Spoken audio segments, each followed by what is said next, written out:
Big Ten and the SEC are the power players in college football right now. They hold the future of the college football playoff right in their hands. 10 TV's Dom Tiberi and 97.1 The Fan's Bobby Carpenter break that down in tonight's Tiberi's Take.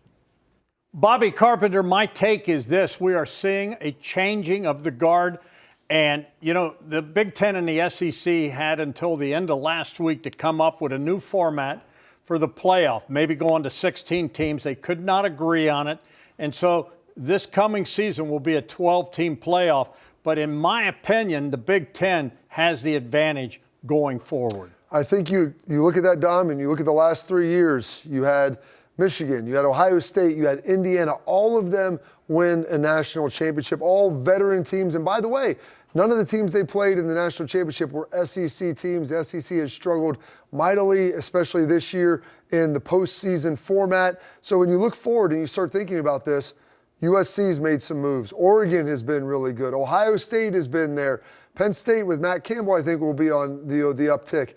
Michigan, we'll see what they can ultimately do with bringing in a new football coach. And then also now you add Indiana in that mix, and you start looking at a really strong six-team conference there at the top. And that's not to mention some schools like Iowa and Illinois that were making pushes late in the year. You know, the thing is, as I look at the changing of the guard, Nick Saban kind of said it. He said people from the South wouldn't go north unless you paid them. Well, they are getting paid.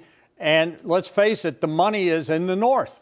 Well, the money's in the north, the population base is in the north, and when you look at some of these schools, the amount of alumni they have. Indiana, which no one had ever talked about, they have the largest living alumni base in the country. You start looking at Ohio State and Penn State and Michigan and Iowa.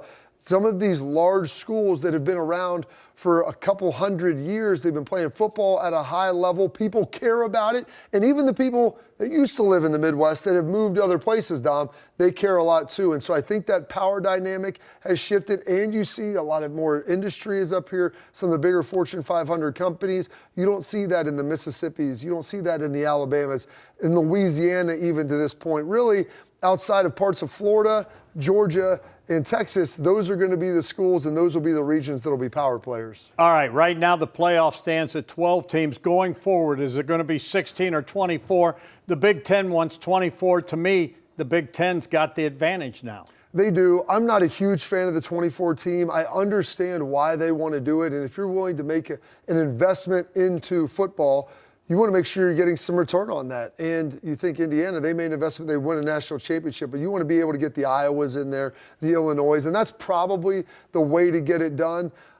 I hope it doesn't get too watered down. I want to see good games, and so we'll see how this format works. I think it goes to 16, though, for a handful of years before it ultimately gets to 24. All right, he is the great Bobby Carpenter. Listen to him daily. Check him out on his podcast, Morning Juice. 97.1 The Fan, 10 TV Plus. Keep it on 10 TV, 10 TV Plus, and 97.1 The Fan for the best Buckeye coverage there is.